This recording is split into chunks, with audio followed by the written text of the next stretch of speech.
All right, everybody, welcome to the Midday Meetup. Man, Thursday already, day 4. We're already halfway through this week. It's been crazy. Welcome, everyone.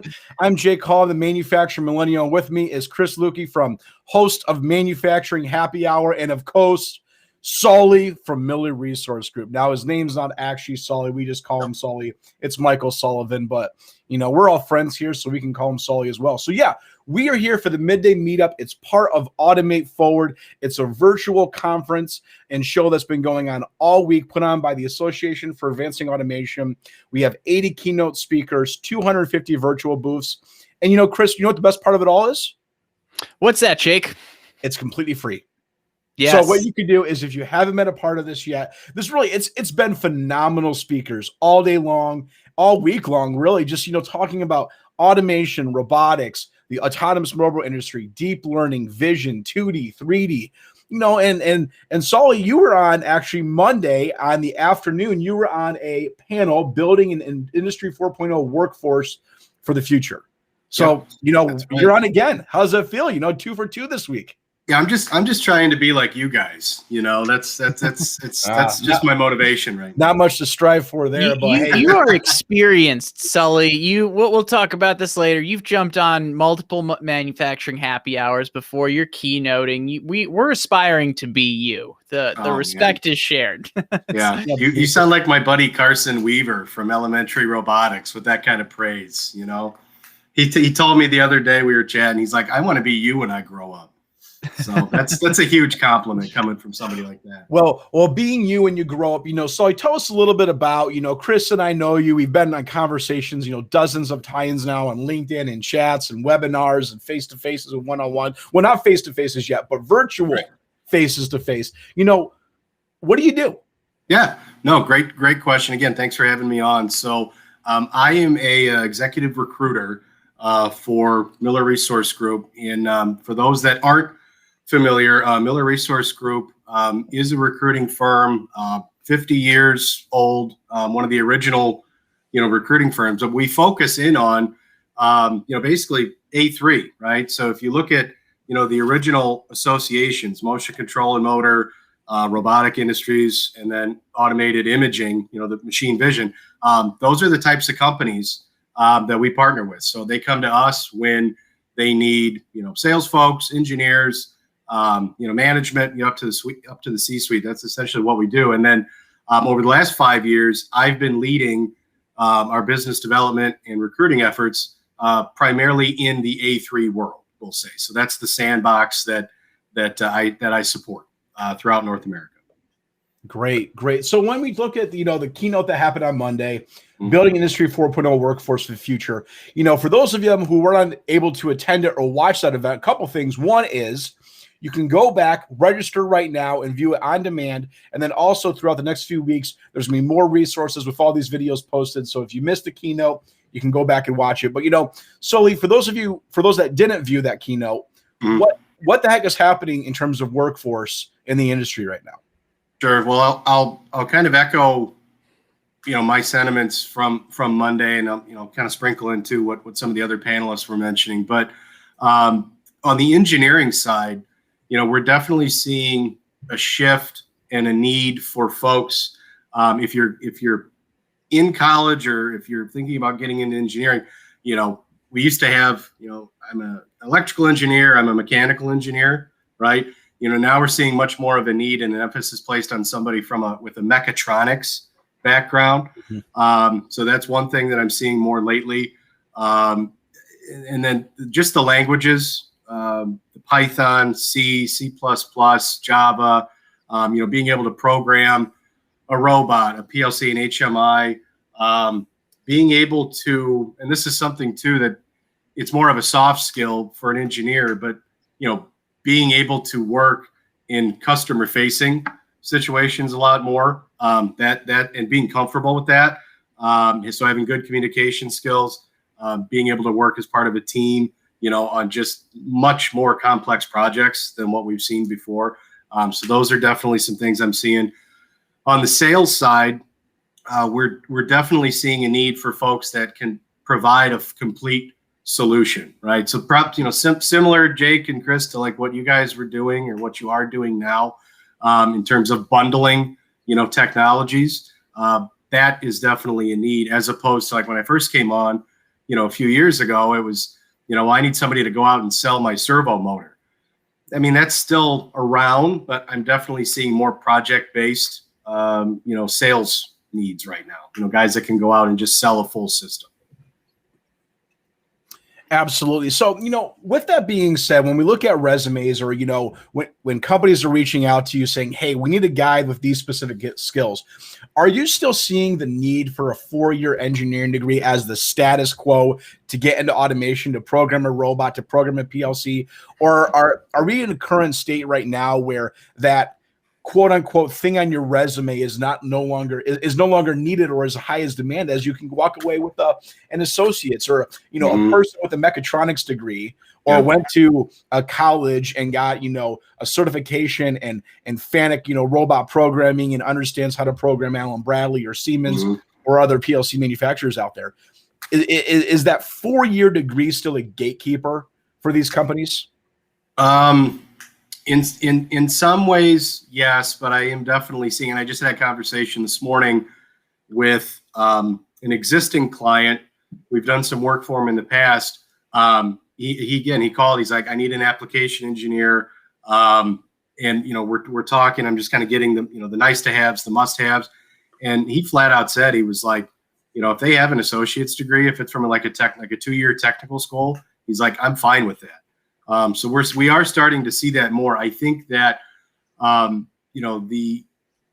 these positions are, some of them are very hard to fill. And I think, some companies are starting to wake up and realize that, okay, if I have the 2-year degree, or even if I just have, the knowledge, if I can demonstrate, that I know what I'm doing, that piece of paper, really isn't, a hindrance like it used to be, So, Sully, it's exciting that you're jumping on here. We were chatting about this before we went live, but it's been about a year since you have been on 2 episodes of Manufacturing Happy Hour. We actually did an A3 recap last year right after the event, and I'm going to ask you about that in a second. And then you were on our very first Manufacturing Happy Hour roundtable virtual happy hour, like a few days after lockdown, when jumping on a Zoom call with people across the country and a beer was a novel thing. Like, I want to reference some of the things that you said back then and see how they played out, because it's a year later. We've been in the pandemic for a year. And when we first talked after A3 last year, you had some pretty positive outlooks on the year ahead, obviously not knowing what was going to come up. But, how did that play out? We had talked about how, perceptions around automation and robotics were changing, seeing how that's a job creator. But you also talked about how it's like, hey, it looks like hiring is going to continue. It looks like we're on the upswing. I'd love to hear your thoughts 1 year later with, when we didn't realize what was going to happen. Right. Yeah. We didn't have that crystal ball. Right. No, good question. And I would say that outside of Q2 last year, we really didn't see a noticeable dip. I think and I had this conversation with several people, over the year. But I think if COVID taught us anything, if there's a manufacturer or an end user who was, for whatever reason, they were resistant, to automate, or they were defensive about it, I think COVID, in a sense, is really kind of forcing their hand right now. Because I remember during Robotics Week in September last year, I think it was Mike Chico from FANUC. They were on a CEO roundtable, and I think Mike said something along the lines of, they're forecasting just a surge in new projects. And he was telling all their integrators, like, you guys better get ready, for this, because it's the resurgence. It's going to come fast and it's going to come hard. And we definitely, are seeing that. I mean, 2019 for Miller Resource Group was our record year. We didn't quite, get to that point in 2020, but it was still a pretty good year. We were, we just carried in a ton of momentum into like Q3 and Q4 especially, and that's just carried into this year. So hiring, I haven't seen anything like this in 5 years that I've been supporting the industry. I mean, it's just crazy right now. I have clients that are like, yeah, we have a backlog of projects for the next calendar year. You know, it's crazy right now. You know, and you guys are probably seeing the same thing, right? Yeah, 100%. It's the industry right now in terms of, I would say halfway, and I know, Chris, you have a follow-up question with that, but real quickly, I know about halfway through COVID, summer, fall of last year, like, I don't know what this is going to do for the automation industry. And then when businesses and manufacturers really saw, well, there's still a big consumer demand out there for a lot of products. Everyone's still buying things. No one's going anywhere. Right. No one's doing all the services.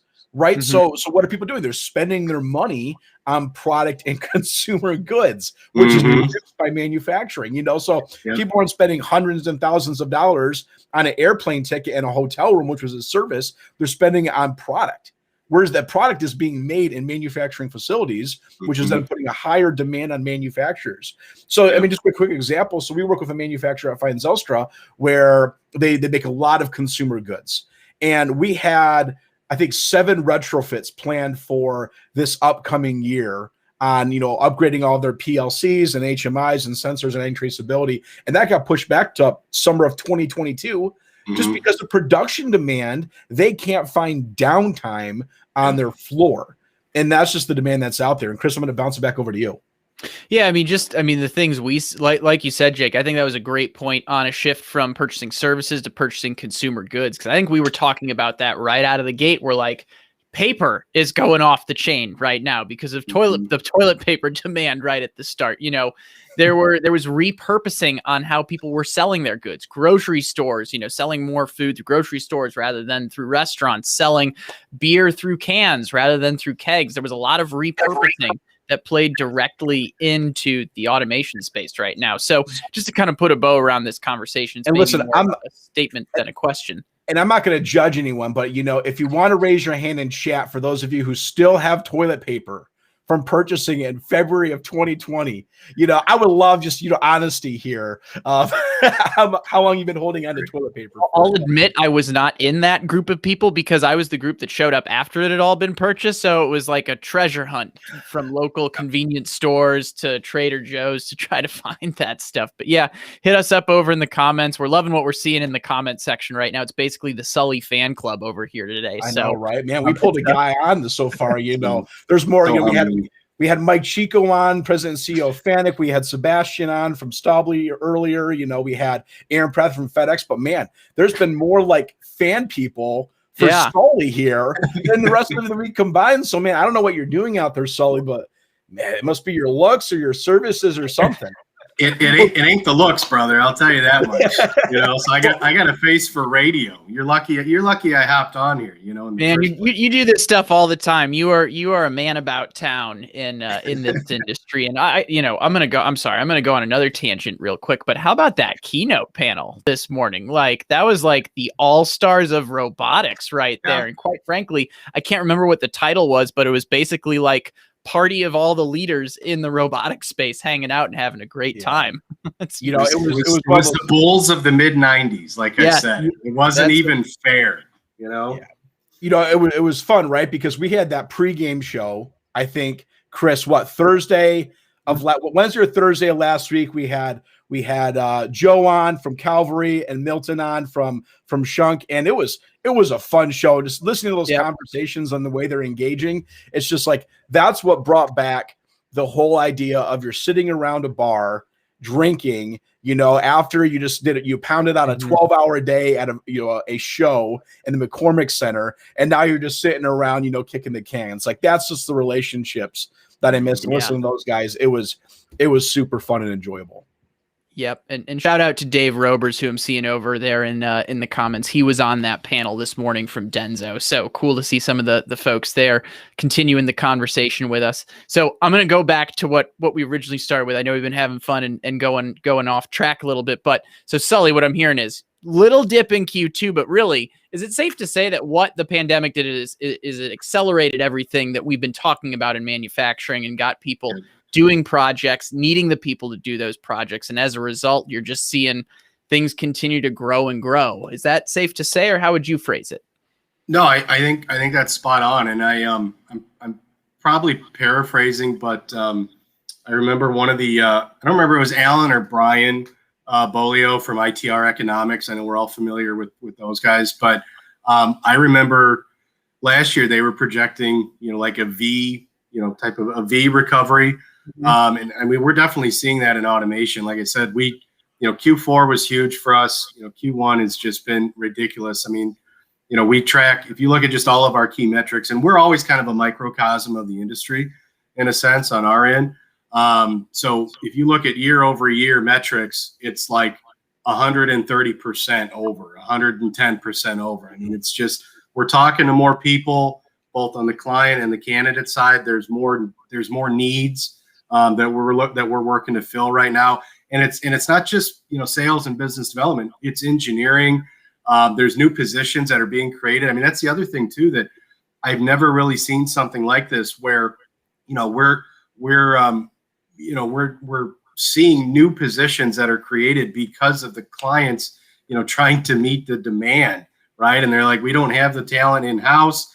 We can't set up a table at Purdue, and wait for these folks to graduate. We need them now, to work on these projects. So it's just crazy right now. Like I said, we're having to hire ourselves to bring in more recruiters so that we can continue to bring value, to our clients. So it's definitely, it's a surge right now. It's the best word that I can say. Awesome. Absolutely. Awesome and uplifting. Jake, back over to you. Yeah, so just a quick recap why we're here. So we are at the Midday Meetup, really for the Automate Forward event. So right now it's a virtual event that's been happening all week, 80 keynote speakers, 250 virtual booths from manufacturers and machine builders and systems integrators from really across the U.S. and really over the world, all coming together to just have some awesome panels, have some awesome discussions, and really it's all three. So the link below, we'll go ahead, and I think Dana's going to drop it in just a second. Really, you can still go on, register for free, and just really be a part of the event. And any of the awesome keynotes that you missed already, you can go back, watch on demand, just click that link, and you can start from the beginning. But really, we're all glad you're here. It's been some great conversations so far. And if you guys have questions or comments in chat that you want to bring forward, if you have questions for myself or Chris or the awesome Sully a part of it, just really some awesome conversations that we've been having so far. I'll highlight a couple in chat. Yep. So here is the registration link. You can click on this and go ahead and register. Steve had a great point as well. Global supply trends are continuing. Manufacture being exported from low-cost countries back to North America. And there was a great conversation on that.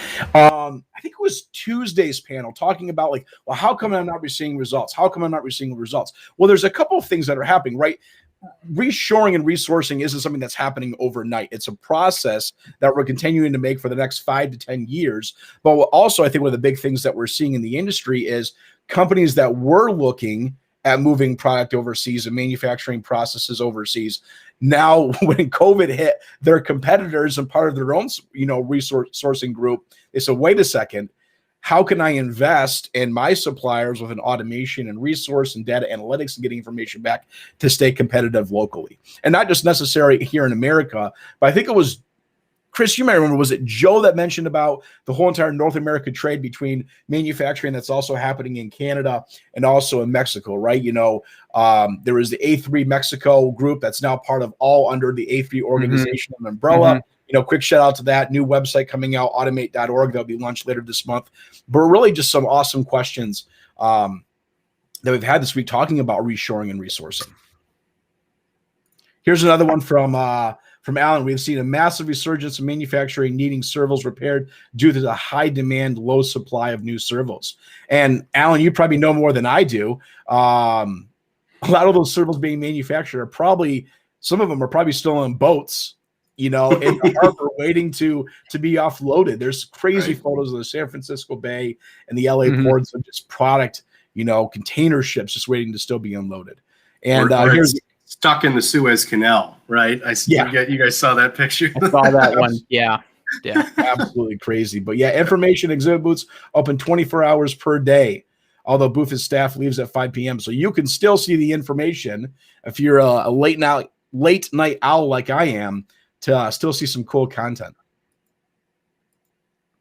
I've got another question actually that popped into mind towards the end of Sully, one of your latest answers. What are the new jobs that you've seen pop up in the past year? What are these new unique roles that maybe were spurred by the pandemic? Sure. No, good question. I don't know. Like from a title standpoint, I mean, the titles are still, the same, whether it's business development manager, regional sales manager, application engineer, but there's just, I mean, that we have clients calling in now, or that we'll be exploring opportunities of partnering with, and they're not needing just, an apps engineer or, a solitary salesperson. They're needing 2, 3, 4, 5 at a time. So the volume of projects right now, the volume of projects we're working on is up, but then also at the same time, it's multiple positions. I've never really had that, before over the last 5 years. So it's definitely been an encouraging sign. But in terms of like the titles, like I said, it's still the ones that we're all familiar with, but they're needing more and more to better, serve their customers and meet the demand right now that we're all seeing. So. Absolutely. No, that's a great point. So here's a couple of other questions. Here's one from Grace. Have folks here looked into mobile training solutions once new hires are made? It's tough to job shadow and job pair with COVID. One of the big things, I saw a recent case study, it was actually by Rolls-Royce, on how they're using virtual reality glasses with instructors and maintenance people, where they can load up a virtual world of a Rolls-Royce engine and do virtual training with the instructors and multiple students all wearing VR glasses on how to repair engines. And that's just one of those things when we talk about Industry 4.0 solutions. No longer do you necessarily need to be on site to quote unquote get your hands on that information. With new technologies, I'll do a quick shout out just because I'm really looking forward to this event. So there's an event happening at 1:30 today, Automation Startup and Showcase. And one of the companies there, I'm going to give a quick shout out, is Shadow Robotics and Haptics. And those are the ones where they're actually providing haptic feedback on your hands and fingertips to grab stuff. There's like a virtual, a big trending video that was out there. Chris, you might remember like 6 months ago of Jeff Bezos with 2 universal robots going in and manipulating something with haptic feedback. And I think that's one of those cool things of how technology can be supplying training on a remote scale. No, that's cool. Chris, and I remember this maybe from one of our happy hour sessions we did last year, didn't Rockwell or one of your partners, didn't they offer like some type of free, software or something similar like what Jake was talking about, for a while, where I don't remember if it was the glass. Do you know what I'm talking about? Yep. Yeah. Vuforia Chalk, like, yes. Kind of basically like, what people would typically do, take pictures of things, send a text and things like that. It was basically one that was designed for automation where you could, let's say you were troubleshooting a pump or you were troubleshooting a panel. You could go up to that with your iPhone and like take essentially a dynamic picture of it where you could circle different things, add chat notes and things like that. You could move around and you could go back and the circle would still be there. So it was really easy to kind of follow along and troubleshoot remotely, and you'd get like a record of that conversation when it was done. So you'd almost have like this ad hoc SOP that was created from it. That was a PTC, Vuforia Talk, one of the Rockwell partners. It's funny that I still use we all the time, even though I technically left there 6 months ago. It's like I'm still part of the family, but I suppose it's my fault for wearing like the old school Alan Bradley t-shirt this morning. It's still one of my staple outfits. But no, you're right. It was cool to see a lot of manufacturers just step up and do things to try to help people out. No strings attached right out of the gate when that was going down. And I think too, one of the other things that, I mean, we're probably not going to see it at least for another year or so, but I'm just wondering about all of we're talking about new jobs. I'm wondering like what new companies are going to be created as a result of what we experienced last year. Cause we were talking with, a lot of engineers who were at home for a while and things maybe were a little slow and they had time to maybe think about, that idea they had back in college. Right. And maybe bringing that, to the forefront and going out on their own. So, I'm curious to see what new technologies, what new companies are going to be created as a result of last year. People just really having time to ponder.